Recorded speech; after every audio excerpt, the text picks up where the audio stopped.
Hello मेरे प्यारे बच्चों, मैं हूँ आपकी होस्ट, दोस्त और आपकी career guide Preeti from UFNI council. बच्चों, लास्ट वीडियो में हमने एक बहुत ही लुक्रेटिव करियर ऑप्शन डिस्कस किया था ऑफ अ पॉलिटिकल स्ट्रैटेजिस्ट और you can say political analyst. अगर आप पॉलिटिकल साइंस की तरफ बहुत ज़्यादा इंक्लाइंड हैं, तो आपके लिए पॉलिटिकल स्ट्रैटेजिस्ट एक बहुत अच्छा करियर ऑप्शन है।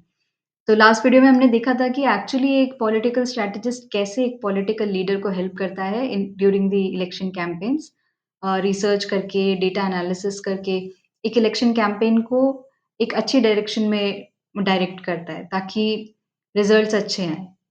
और आज हम जानेंगे इस वीडियो में कि पॉलिटिकल स्ट्रैटेजिस्ट बनने के लिए आपकी एजुकेशनल क्वालिफिकेशन क्या होनी चाहिए और क्या आपके लिए बेस्ट रूट रहेगा अगर आप इस फील्ड में अपना करियर बनाना चाहते हैं। To become a political analyst, तो सबसे पहले बच्चों जो बेसिक रिक्वायरमेंट है वो है आपकी 12th स्टैंडर्ड। आपको अपनी 12th स्टैंडर्ड कंप्लीट करनी है विद एनी सब्जेक्ट कॉम्बिनेशन, कोई रिस्ट्रिक्शन नहीं है। आप आर्ट, साइंस या कॉमर्स किसी भी स्ट्रीम के स्टूडेंट हो सकते हैं। अपनी 12th स्टैंडर्ड को कंप्लीट करने के बाद जो नेक्स्ट स्टेप है वो है बैचलर्स डिग्री आपको कंप्लीट करनी है। अब ये बैचलर्स डिग्री जो है आप अगर पॉलिटिकल साइंस से करते हैं तो आपके लिए एक एडवांटेज है क्योंकि आपको फील्ड की पूरी नॉलेज रहेगी। और या फिर आप पॉलिटिकल साइंस से रिलेटेड किसी फील्ड से कर सकते हैं, जैसे कि इंटरनेशनल रिलेशंस हो गया या फिर आप लॉ में आप अपनी पढ़ाई कंप्लीट कर सकते हैं। Economics is a good option और you can also go for journalism. अगर आप प्रॉपर पॉलिटिकल साइंस के थ्रू नहीं जाना चाहते, तो जर्नलिज़्म भी एक अच्छा ऑप्शन है। And after completing your bachelors degree, you can go for masters degree अगर आप हायर स्टडीज़ करना चाहते हैं। तो मास्टर्स डिग्री भी आपको पॉलिटिकल साइंस से रिलेटेड किसी सब्जेक्ट में करनी है या फिर प्योर पॉलिटिकल साइंस से। और अगर आप और आगे अब पढ़ना चाहते हैं, रिसर्च में जाना चाहते हैं, then you can go for PhD और पोस्ट डॉक्टोरल। इसके बाद आप किसी कॉलेज में भी एज़ अ प्रोफेसर और एज़ अ लेक्चरर आप पढ़ा सकते हैं। Okay, so now the question is कि आप अपनी बैचलर्स डिग्री कौन-सी फील्ड में करें, कौन-से सब्जेक्ट में करें? तो सबसे बेस्ट जो डोमेन है वो है पॉलिटिकल साइंस, क्योंकि पॉलिटिक्स से रिलेटेड अगर आप पढ़ाई कर रहे हैं तो पॉलिटिकल साइंस जो है वो आपको बहुत ज़्यादा हेल्पफुल रहेगा इन फ्यूचर। नहीं तो आप इंटरनेशनल रिलेशंस भी चूज़ कर सकते हैं। इंटरनेशनल अफेयर्स, इंटरनेशनल लॉज़ होते हैं जिनकी ज़रूरत होती है। Public policy is also a very good option, क्योंकि आप देखा है बहुत सारे थिंक टैंक्स होते हैं, बहुत सारी पॉलिटिकल कंसल्टेंसीज़ होते हैं जो पॉलिसी मेकिंग पे ही काम करते हैं, लॉ अमेंडमेंट पे काम करते हैं, जो भी सोसाइटी में जो लूप होल्स हैं, जिस जिस पे काम करने की ज़रूरत है, जो पॉलिसीज़ लाने की ज़रूरत है, उन पे रिसर्च करते हैं।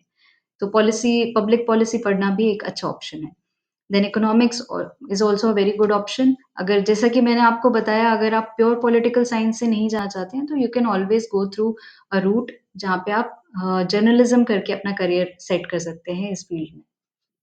Okay, so next is business administration. जो बच्चे एमबीए के थ्रू या बीबीए के थ्रू इस फील्ड में जाना चाहते हैं, वो भी पॉसिबल है।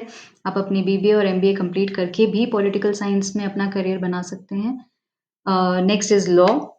ऑफ कोर्स लॉ जो है वो बहुत ही ज़्यादा डिमांड में है अगर आप पॉलिटिकल साइंस की बात करें, क्योंकि लॉ अमेंडमेंट्स और पॉलिसी मेकिंग में लॉ की बहुत डिमांड है। Okay, so next is public administration. उससे भी आप अपनी बैचलर्स डिग्री कंप्लीट कर सकते हैं। And economics, as I already mentioned, आप इकोनॉमिक्स से भी अपनी डिग्री कंप्लीट कर सकते हैं। तो एक पॉलिटिकल स्ट्रैटेजिस्ट का करियर प्रोग्रेशन कैसा होता है? अगर आप एज़ एन इंटर्न जॉइन करते हैं इन एनी पॉलिटिकल कंसल्टेंसी या फिर किसी गवर्नमेंट जॉब में या इंटरनेशनल मीडिया एंड न्यूज़ में कहीं भी आप अगर एज़ एन इंटर्न जॉइन कर रहे हैं, तो आपकी सैलरी अराउंड 8,000 से लेके 50,000 15,000 पर मंथ हो सकती है।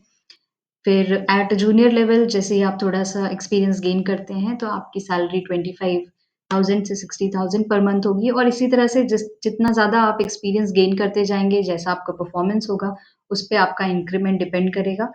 और कुछ 5 टू 7 इयर्स के एक्सपीरियंस के बाद अगर आपका परफॉर्मेंस ग्राफ अच्छा है, तो आपकी सैलरी 75,000 से 2.5 लैक्स पर मंथ भी हो सकती है, व्हिच इज़ गुड इनफ।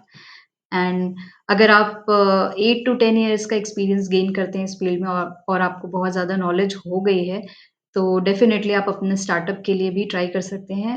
एक स्टार्टअप जो है वो पॉलिटिकल कंसल्टेंसी का कोई भी पॉलिटिकल प्रोजेक्ट लेने के लिए अराउंड 15 लैक्स टू 8 करोर्स तक चार्ज करते हैं। So it's a very good opportunity अगर आप बिज़नेस में अपना लक ट्राई करना चाहते हैं।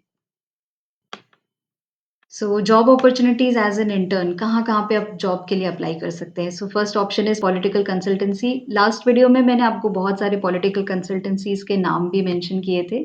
आप वो वीडियो देख सकते हैं और आप थोड़ा-सा गूगल पे रिसर्च भी कर सकते हैं कि किस तरह की जॉब ओपनिंग्स आती हैं पॉलिटिकल कंसल्टेंसीज़ में। फॉर एग्ज़ाम्पल हमने मिस्टर प्रशांत किशोर जिनकी आईपैक कंपनी है, उसके बारे में डिस्कशन किया था। तो प्लीज़ बच्चों आप अपनी रिसर्च कर सकते हो उससे related. Think tank very good option. Think tank जो है वो एक इंटर्न के लिए बेस्ट ऑप्शन है क्योंकि यहाँ पे जो भी पॉलिसीज़ न्यू आनी होती हैं या फिर जो पॉलिसीज़ पे रिसर्च होती है, वो थिंक टैंक्स के द्वारा ही की जाती है। उनके एनालिसिस के बेसिस पे बहुत सारे रिज़ल्ट्स निकाले जाते हैं और कंक्लूजन्स डिसीजन मेकिंग में हेल्प करते हैं। अगर आपने जर्नलिज़्म की डिग्री की है तो आप डेफ़िनेटली नेशनल या इंटरनेशनल मीडिया एंड न्यूज़ में आप जा सकते हैं, अपना करियर बना सकते हैं। पॉलिटिकल पार्टीज़ जो हैं वो हायर करते हैं पॉलिटिकल कंसल्टेंट्स को ड्यूरिंग इलेक्शन कैम्पेन्स और द वो उनको हेल्प करते हैं, किस तरह से इलेक्शन कैम्पेन को कैरी आउट करना है या फिर किस तरह की पॉलिसीज़ लानी है, कौन-सी कैम्पेन्स जो हैं वो लॉन्च करने चाहिए। तो पॉलिटिकल पार्टीज़ भी अगर आपका परफ़ॉर्मेंस बहुत अच्छा है, अगर आप अपनी फ़ील्ड में बहुत अच्छे हैं, तो बहुत अच्छा ऑप्शन है आपके लिए political parties.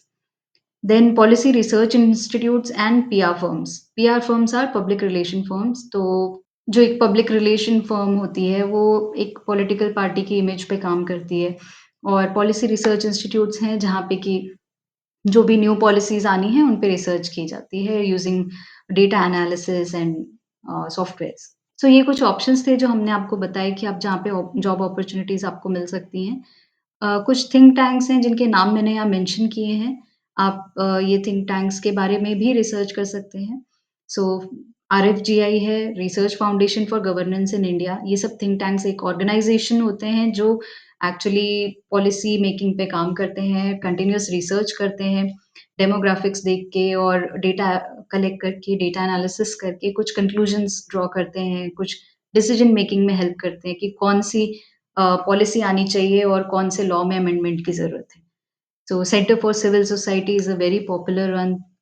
Takshashila institution, centre for Asian strategic studies तो आप ये सब आप खुद रिसर्च कर सकते हैं बच्चों इन इन चीज़ों पे और आज की वीडियो के लिए बस इतना ही। बहुत ही सिंपल सा पाथ है अगर आप पॉलिटिकल स्ट्रैटेजिस्ट बनना चाहते हैं, अगर आप पैशनेट हैं अबाउट पॉलिटिक्स, तो ये कुछ स्टेप्स हैं जिनको आप फॉलो कीजिए, इंटर्नशिप कीजिए थिंक टैंक्स में। हमारे साथ कनेक्टेड रहने के लिए do like our video and subscribe our channel. So see you in next video.